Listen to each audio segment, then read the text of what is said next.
हमारे अध्यात्म के अंदर एक बहुत बड़ा रोल है, एक बहुत बड़ी इसकी अहमियत है, एक बहुत बड़ी इसकी देन है। इसलिए मन के हारे हार है, मन के जीते जीत, परमात्मा को पाइए मन की ही प्रतीत। ये हमारे संतों महापुरुषों ने बड़े स्पष्ट शब्दों में ये कहा है।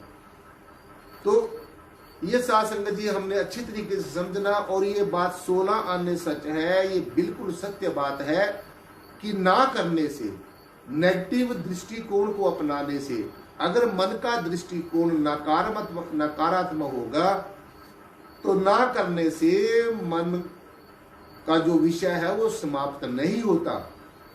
अगर हम नेगेटिव साइड में जाएंगे, अगर हमारा मन नेगेटिव साइड में जाता है, नकारात्मक साइड में जाता है, तो फिर साध संगत जी इसके जो विषय है वो समाप्त नहीं होंगे। इसके अंदर कोई ना कोई जो विषय हर समय चलता रहता है वो समाप्त नहीं होगा, ये विचलित रहेगा और इसके अंदर कुछ ना कुछ नया चलता रहेगा।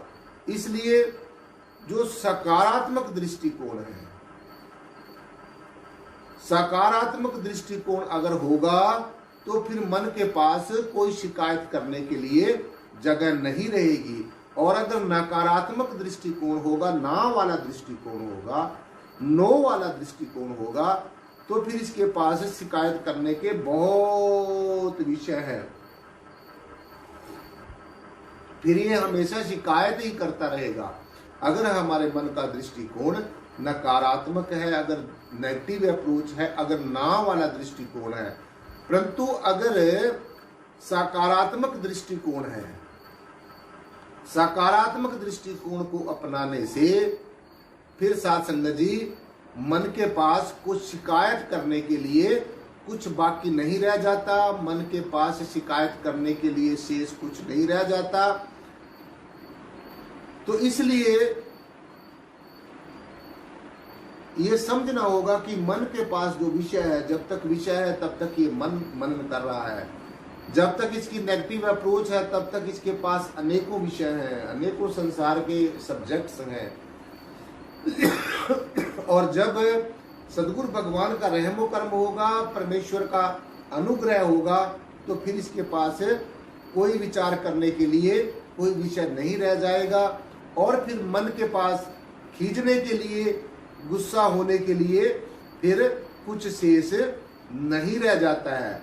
अगर मन का दृष्टिकोण सकारात्मक हो तो यह है साध संगत जी स्पष्ट हो जाता है कि कौन श्रेष्ठ है, कौन सा मनुष्य श्रेष्ठ है, कौन व्यक्ति श्रेष्ठ है, कौन कर्म श्रेष्ठ है, कौन सा धर्म श्रेष्ठ है, कौन सी कोई भी चीज है। जीवन की श्रेष्ठता, जीवन में श्रेष्ठता, पवित्रता, परिपूर्णता वो सकारात्मक दृष्टिकोण से ही पता चलती है।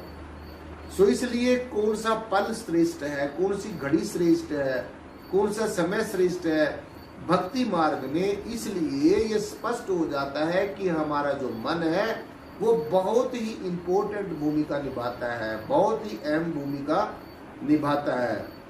और जो चंचल और चलायमान जो मन है साध संगत जी, ये अस्थिर है, हमेशा ये भ्रमणशील रहता है, गतिशील रहता है, और ये हमेशा अस्थिर रहता है, इसमें स्थिरता नहीं आती है जो चंचल और चलायमान मन है। एक बात ये अच्छी तरीके से समझना चाहिए सांसदी, एक जगह नहीं टिकता। ये जो चंचल और चलायमान मन है ये एक जगह कहीं पर नहीं टिकता। और जो मन है ये हमेशा ऐश्वर्य का, ज्ञान का और आनंद को चाहता है। यही मन साध संगत जी सही जो है, यही मन का सही भोजन है। और अगर मन में भ्रम पैदा हो जाए, देखिए मन का भोजन क्या है, आत्मा का भोजन क्या है, आत्मा को तो किसी चीज की जरूरत है ही नहीं है। तो जितना भी ये हमारा जो मन है ये हमेशा ऐश्वर्य का, ज्ञान का और आनंद को ये चाहता है कि इसको ये मिले। लेकिन अगर ना मिले तो फिर क्या हो, फिर ये संसार के विषयों में लंपट होगा, फिर ये विषय विकारों में लंपट होगा, फिर ये रिश्ते नातों के मोह पास में फंसेगा, फिर ये संसार की जकड़ में, संसारिक चीजों की जकड़ में और पकड़ में फंस जाएगा, फिर ये मन संसार के आकर्षण में और आसक्ति में फंस जाएगा। और अगर इसके पास ऐश्वर्य होगा, ज्ञान होगा, आनंद होगा, तो फिर ये इन विषयों को छोड़ देगा। तो इसलिए साध संगत जी, ये हमारे लिए बहुत ही ज्यादा जरूरी है। मन का समझाना, मन का रिझाना बहुत ही ज्यादा जरूरी है। तो इसलिए ये हमेशा समझना पड़ेगा कि अगर तो मन को ये ज्ञान, ऐश्वर्य और आनंद मिल गया तो फिर तो ठीक है, यही मन का भोजन है। अगर अब इसके विपरीत दिशा में समझ लो, अगर मन के अंदर भ्रम हो गए, संशय हो गए, ईर्ष्या हो गई, द्वेष हो गया, तो फिर साध संगत जी ये उलझ जाएगा। अगर ये मन शब्दों के मकड़ जाल में उलझ गया, निरर्थक बहसबाजी में उलझ गया, अपने आप को श्रेष्ठ और दूसरों को नीचा दिखाने की प्रवृत्ति में उलझ गया, तो फिर साध संगत जी ये क्या होगा? ये विकारों में लंपट हो जाएगा, विषय विकारों में लंपट हो जाएगा और संसारिक विचारों में ये फंसा रहेगा। दुनियावी जो जड़ पदार्थ हैं उनके अंदर साध संगत जी ये आसक्त हो जाएगा, ये फंस जाएगा। इसलिए जो मोह पास है और सबसे बड़ी जो चीज है, सबसे बड़ी जो बात है अध्यात्म के अंदर, कि जो अहम है, जो सूक्ष्म रूप से अहम है, जो सूक्ष्म रूप से अहम है, जो सूक्ष्म रूप से अहंकार है, जो अभिमान है, जो दुनियावी यश, मान और कीर्ति, पद और प्रतिष्ठा, अपने आप को श्रेष्ठ और नीचों को, दूसरों को नीचा दिखाने की प्रवृत्ति है साध संगत जी, उसमें जब ये मन उलझ जाता है तो ये तरह तरह के विचारों में और तरह तरह के विकारों में उलझ जाता है और उसकी मलिनता इसके ऊपर चढ़ जाती है। देखो ये सब कुछ मन है, ये सब कुछ मन का दायरा है, ये सब कुछ मन का ही दायरा है।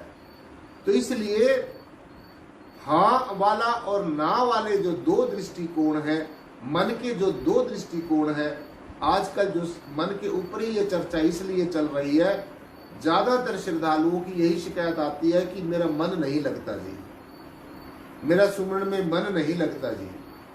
भाई एक तरफ तो आप ये कहते हो कि ये मन जो है सदगुरु का है, तो जब आप इस मन को अपना समझोगे फिर ये क्यों लगेगा? तो इसलिए मन जब हमने सदगुरु को समर्पित कर दिया और सदगुरु ने इसको मन को रिझाने के लिए, मन को समझने और समझाने के लिए हमें जो ज्ञान रूपी जो औषधि दे दी है, तो फिर मन का समझना और इसका स्थिर होना निश्चित है। आप नित्य प्रति इसकी औषधि का इस्तेमाल करिए, ज्ञान और ध्यान करिए, नित्य प्रति साधना करिए, आराधना करिए, तो निश्चय ही ये जो मन है, जिसको आप चंचल कह रहे हैं, चलायमान कह रहे हैं, कई तरह की इसको उपमाएं देगी कि बिगड़ैल घोड़े की भांति है, ये एक बिगड़ैल बेटे की भांति है, ये पारे की भांति है कि जैसा पारा एक बार अगर जमीन पे गिर गया तो उसको फिर पारे को इकट्ठा करना बहुत मुश्किल है। तो इसलिए साध संगत जी जड़ पदार्थों से इसको दूर रखना है। तो जो मैंने हाँ और ना वाले जो दो दृष्टिकोण मन के बताए हैं, सकारात्मक और नकारात्मक जो मन के जो दृष्टिकोण बताए हैं, सकारात्मक दृष्टिकोण है वो हमें सफलता की तरफ ले जाता है, उन्नति की तरफ ले जाता है, तरक्की की तरफ ले जाता है। और जो नकारात्मक दृष्टिकोण है, जो नेगेटिव अप्रोच है, जो नेगेटिविटी है, जो नकारात्मक ऊर्जा है, वो जीव को पतन की तरफ ले जाती है। जिस जीव का दृष्टिकोण नकारात्मक होगा, जो मन के अधीन होकर अपना जीवन यापन कर रहा होगा, तो उसका आहिस्ता आहिस्ता धीरे धीरे पतन हो जाता है, उसको पता भी नहीं चलता कि ये जीवन किस समय बीत गया है। इसलिए मन के हारे हार है, मन के जीते जीत, परमात्मा को पाइए मन की ही प्रतीत। तो मन के से अगर आप हार गए तो फिर हार गए, बस फिर और कुछ होने वाला नहीं है। सब जगह हार ही हार मिलेगी, सब जगह असफलता ही असफलता मिलेगी, सब जगह ना कामयाबी ही मिलेगी। कामयाबी कहीं पर भी नहीं मिलेगी अगर नेगेटिव दृष्टिकोण हो गया। सो हमेशा अपना आत्म निरीक्षण और परीक्षण करते रहना है। जब भी शाम को, सुबह, जब भी आप सुमन में बैठते हैं, ध्यान में, साधना में बैठते हैं, तो यही निरीक्षण करना है। जब आप आंखें बंद करके साथ संगत जी बैठ जाते हैं तो आपने यही देखना है कि अब जो मेरा मन है वो किस दिशा में जा रहा है, कहाँ जा रहा है। अगर आपका मन संसारिक चीजों की तरफ जाता है, अगर आपका मन अपने रिश्ते नातों की तरफ घूमता है, अगर आपका मन के अंदर नकारात्मक बातें आती हैं, नेगेटिव चीजें आती हैं, नेगेटिव बातें आती हैं, तो आपने अपने मन को सदगुरु के चरणों में लगाना है। इसीलिए हमारे संतों ने, महापुरुषों ने, रहबरों ने ये बड़ा स्पष्ट रूप से बताया है कि मन बेचे सदगुरु के पास, तिस सेवक के कार्य रास, सेवा करत हुए नहीं कामी, तिसको प्राप्त होत स्वामी। तो अगर स्वामी जी से मिलना है, अगर अपने स्वामी से मिलना है, अपने प्रियतम से मिलना है, मालिक से मिलना है, इस जय श्री प्रियतम निर्गुणाकार सर्वाधार विश्वाधार परम तत्व के साथ दोस्ती करनी है, इसके साथ प्रेम करना है, तो इस चंचल और चलायमान मन को, जिसकी शिकायत सभी लोग करते हैं कि मेरा मन नहीं लगता। एक तरफ तो आप ये कहते हैं कि मेरा मन है, दूसरी तरफ कहते हो कि ये मैंने सदगुरु को दे दिया, तो फिर ये तो दोजक वाली बात हो गई। तो आपका कुछ भी नहीं है। जिस समय ज्ञान दिया जाता है तो पहले प्रण में ही सब कुछ हार जाते हैं। ये तन मन जो कुछ भी है ये परमेश्वर का है, निराकार ब्रह्म का है, इसी ने हमें दिया है, ये कभी भी ले सकता है। कुछ दिन के लिए परमेश्वर ने हमें ये जो मनुष्य का शरीर है, ये जो कीमती जो सुनहरी मौका है परमेश्वर ने हमें दिया है, ये प्रभु की बंदगी के लिए, परमेश्वर की बंदगी के लिए, ये खुदा की इबादत के लिए दिया है। और अगर इस जन्म में खुदा की इबादत ना हुई, बंदगी ना हुई, तो फिर साथ संगत जी ये जीव वहीं पर चला जाएगा जहां से उसने अपनी यात्रा को शुरू किया है। इसीलिए इस मन को, जिसके बारे में आजकल ये इतनी गंभीर चर्चा चल रही है, इतनी साथ संगत जी गहराई की बात मन के बारे में चल रही है, तो इसको आपने भली भांति समझना है। मैंने यही सोचा है कि कुछ दिन के लिए आप लोगों को इस मन के बारे में ही फीड दी जाए, इस मन के बारे में ही बताया जाए कि ये मन क्या चीज होती है, कैसे इसको रिझाया जा सकता है, कैसे इसको समझाया जा सकता है, कैसे इसको परमेश्वर की तरफ मोड़ा जा सकता है, कैसे इसका रुख परमेश्वर की बंदगी की तरफ मोड़ा जा सकता है। तो ये बातें आजकल आपको सुनने को मिल रही हैं और आपने अपने जीवन में इनको पूरी तरीके से उतारना है। तो जब आपने मन सदगुरु को समर्पित कर दिया, सदगुरु के बाजार में बेच दिया, सदगुरु को दे दिया, मन बेचे सदगुरु के पास, जब मन सदगुरु के पास बेच दिया, तीस सेवक के कार्य रास, फिर ऐसा हो ही नहीं सकता कि आपका चाहे लौकिक जगत का काम हो, चाहे अलौकिक जगत का काम हो, कि वो ना हो, वो निश्चय ही होता है, वो अधूरा कभी नहीं रहता। क्योंकि जो सारे सुखों का, दुखों का, इच्छाओं का, वासनाओं का, ऐशनाओं का, कामनाओं का, जितनी भी संसारिक प्रवृत्तियां हैं, जितनी भी संसारिक आचार व्यवहार है, इन सब का कारण जो है हमारा मन है। जितने भी हमारे संकल्प हैं, विकल्प हैं, अच्छाई है, बुराई है, लाभ है, हानि है, देने वाली प्रवृत्ति है, ना देने वाली प्रवृत्ति है, कुछ करने वाली प्रवृत्ति है, कुछ ना करने वाली प्रवृत्ति है, कि कुछ किया जाए या कुछ ना किया जाए, कुछ प्राप्त किया जाए, कुछ छोड़ दिया जाए, कुछ संचित कर लिया जाए।